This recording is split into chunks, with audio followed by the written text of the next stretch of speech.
I rushed to the office, and Mike was waiting for me. Kevin, I'm having trouble opening this file. It contains patient data, and if we can't access it, the reception work will come to a halt. I was hoping you could help. What? Are you serious? If you can't handle it, there's no way this contractor can. He's an exterior repair contractor, you know. Rachel, the office manager, said sharply, with a puzzled look. I saw Mia, the beautiful office clerk, with tear-filled eyes, looking anxious. I couldn't just leave her, usually so cheerful, in such distress. My name is Kevin.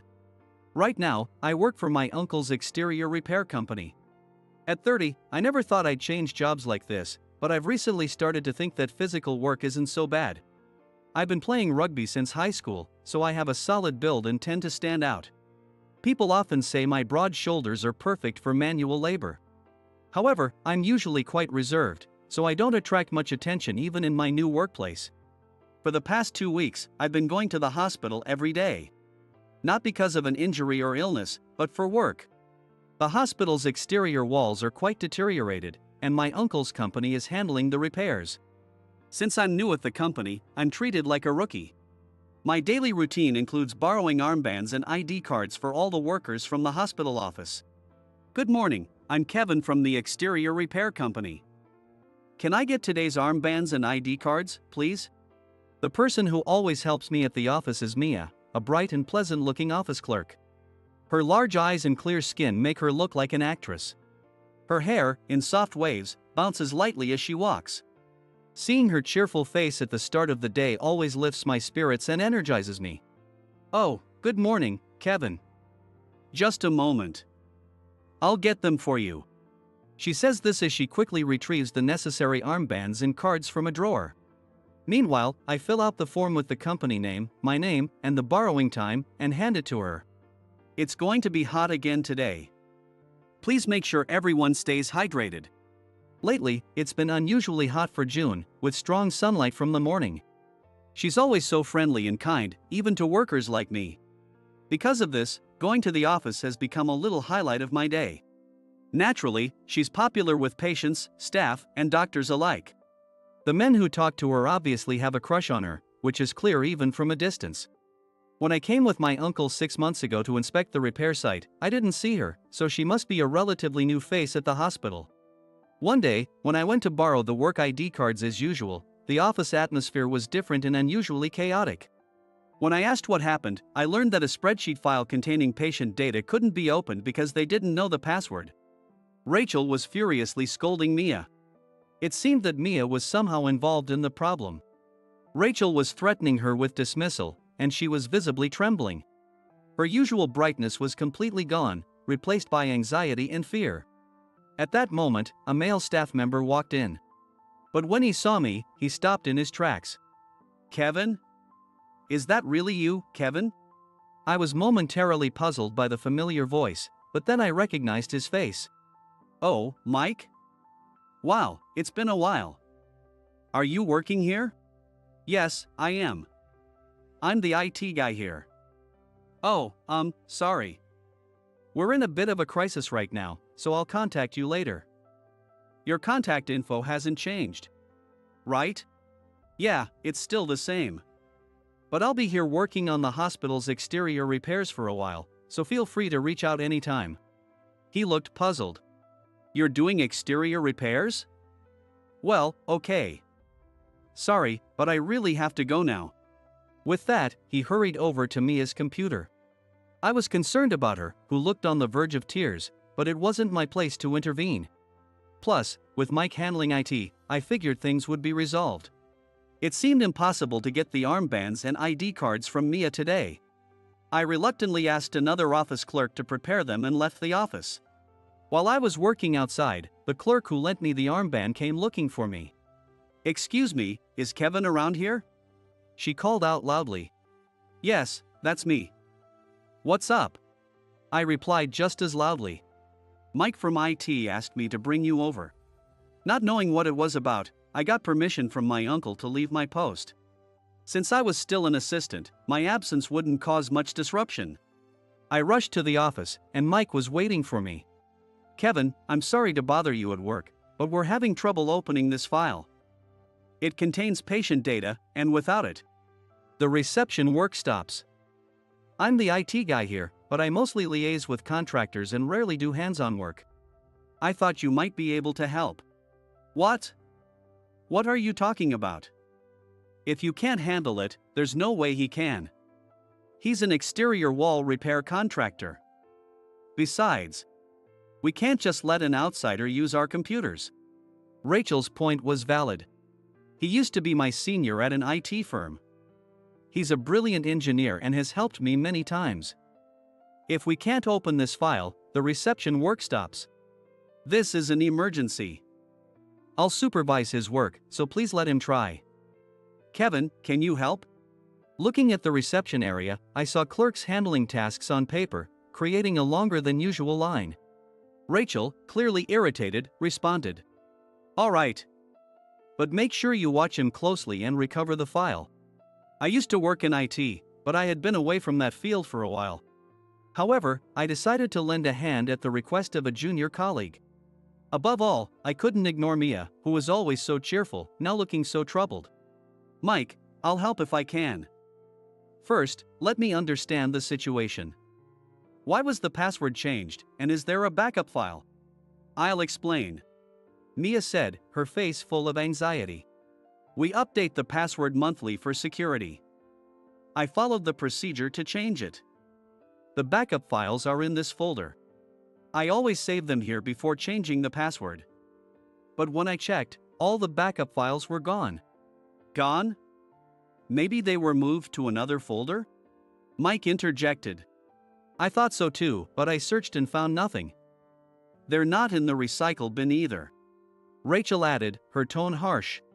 She must have accidentally deleted them. Who else would do it? Those words made her look like she was about to cry. I asked Mia. Do you have any idea what the new password might be? The passwords are generated using this site, and I write them on a sticky note and keep it in this drawer. It seemed like a primitive method, but many companies probably do the same. Did you check if the new password worked after changing it? Yes, I did. I'm not lying. Seeing her desperately defend herself, I felt like I was interrogating her and started feeling sorry for her. I understood the situation. I tried the password she had changed, its variations in uppercase and lowercase, and the original password, but the file wouldn't open. So, I decided to look up methods and tools online to decrypt the password.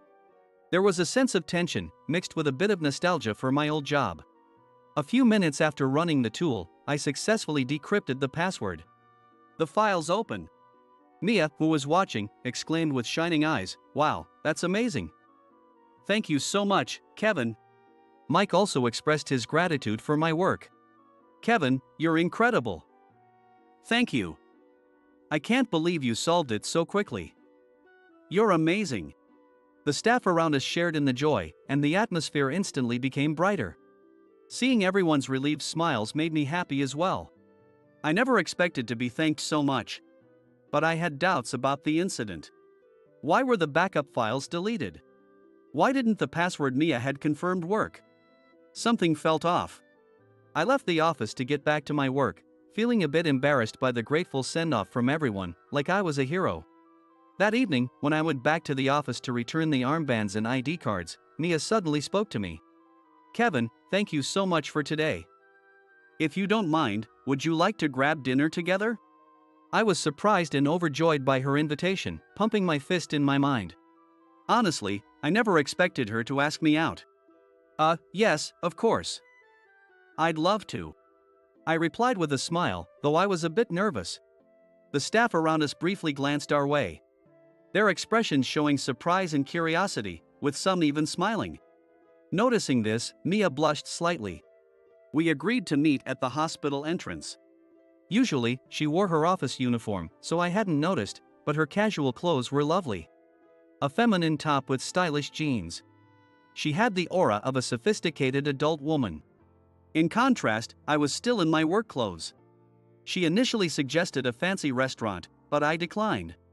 Dressed like this, they'd probably not let me in. We left the hospital and started walking towards a nearby pub. The town was bathed in the orange glow of sunset. Are you familiar with this area? She asked. Well, it's alright. I know a few good bars, and the one we're going to today has great fish, I replied, sharing some local anecdotes with her. Most of them were things I had learned from my uncle. I see. I'm still getting used to this area. As we walked, I noticed a fresh, floral scent coming from her. Was it a floral perfume? It made being near her even more pleasant.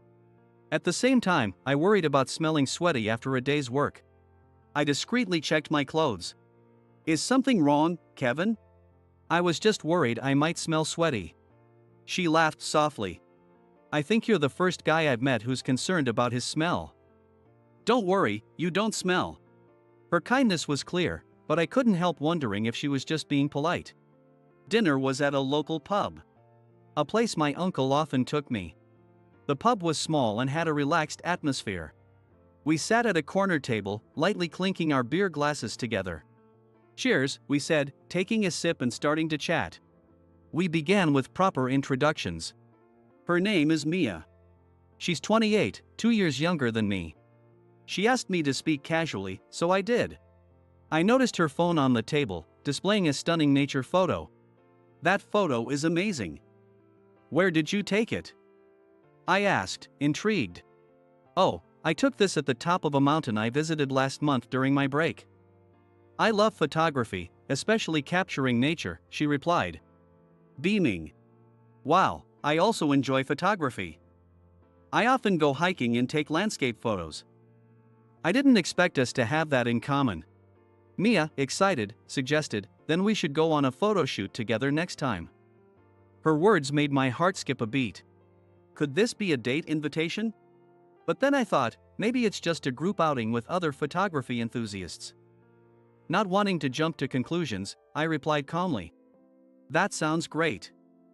I'd love to. We can learn about each other's styles and have some fun. Our conversation flowed as we shared photos. While I was scrolling through my phone, Mia stopped me. Wait, that photo is beautiful. Our fingers brushed against each other. It might have been nothing to her, but it made my heart race. We had planned to have a quick meal, but we ended up talking for 3 hours. The pub gradually quieted down, with occasional bursts of laughter breaking the tranquility. Thank you so much for today. As a token of my appreciation for solving the issue, let me cover the bill, Mia said, pulling out her purse. No, I'll pay today. I had a great time, and I want to go out with you again. Next time, I'll be in casual clothes and won't smell sweaty. She laughed softly. All right, next time it's my treat. I'll find a nice place you'll enjoy, she agreed. Her smile warmed my heart, and I felt a sense of relief. We walked back, talking about our next photo outing. On the way home, her smile and voice kept replaying in my mind, making my heart race. These feelings were clearly more than just friendship. I was becoming very aware of my growing attraction to her. The next day, whenever I went to the office, our conversations naturally increased. We talked about work, hobbies, and everyday events. I started looking forward to my visits to the office even more. When the exterior repairs at the hospital were completed, it was my last day visiting.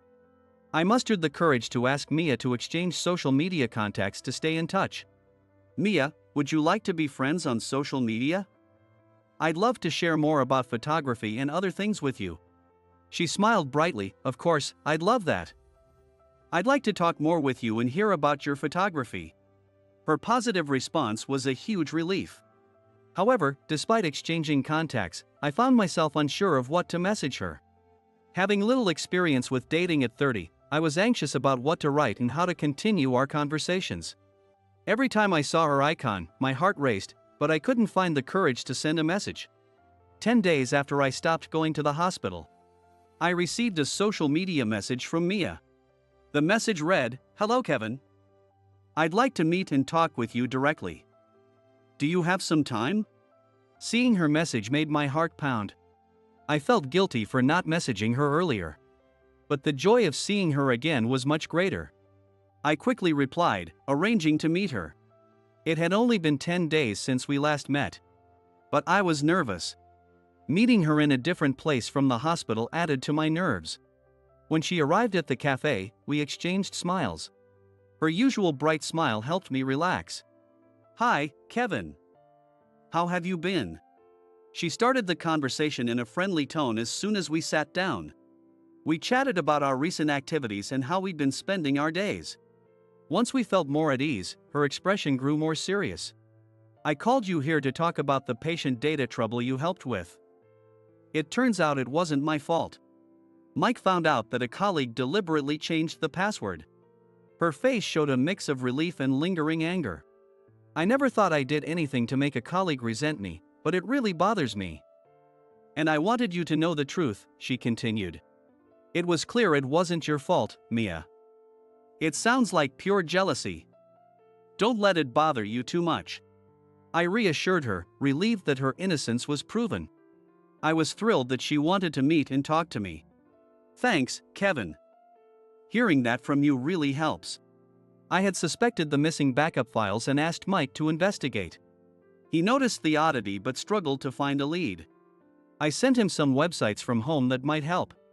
He quickly began investigating, checking computer operation logs and the hospital security system records. He told me about a colleague of Mia's who had set her up. This colleague had a crush on a popular doctor at the hospital and didn't like that the doctor had started showing interest in the newly hired Mia. Out of jealousy, she caused the data trouble to get Mia into trouble. The culprit had a few years of experience working in IT. So she knew how to use shared computers without leaving identifiable login records and how to permanently delete backup files. This colleague, who was just as attractive as Mia, felt overshadowed by her arrival and wanted to drive her out. Mike worked on verifying the investigation and coordinating with the parties involved. The incident of making important hospital files inaccessible was taken very seriously. Although it took time to coordinate with everyone involved, the truth eventually came to light, and the colleague responsible was dismissed. When Mia thanked me at the cafe, her face lit up. In that moment, I found her absolutely adorable. Her smile was so bright that I thought, I have to confess my feelings. My heart pounded. Nervously, I said, "Mia, I need to tell you something. I've realized that I really like you. These past days without seeing you have felt empty. Your smile and voice mean a lot to me. You're more than just a friend to me." My heart raced even faster. "Would you go out with me?" I finally mustered the courage to express my feelings to her. She looked surprised for a moment but then smiled gently. "I thought you disliked me since you didn't send any messages." Taking a breath, she added, "Yes, I like you too, Kevin. I'd love to go out with you." Her acceptance transformed the moment into the best one ever. All my anxiety and tension melted away, replaced by immense happiness. "I'm sorry about the messages. I just couldn't find the courage." I felt a bit embarrassed, but I apologized honestly. While talking to her about taking her to a recommended photo spot as a way to apologize, my phone rang. It was Mike. I told her it was a call from him and excused myself. "Kevin, thanks for your help. We caught the culprit because of you." "Yeah, that's great," I said, pretending I hadn't just heard the news. "By the way, I need your advice on something else." Hearing advice gave me a bad feeling. It better not be too complicated. "I'm with someone right now, so make it quick."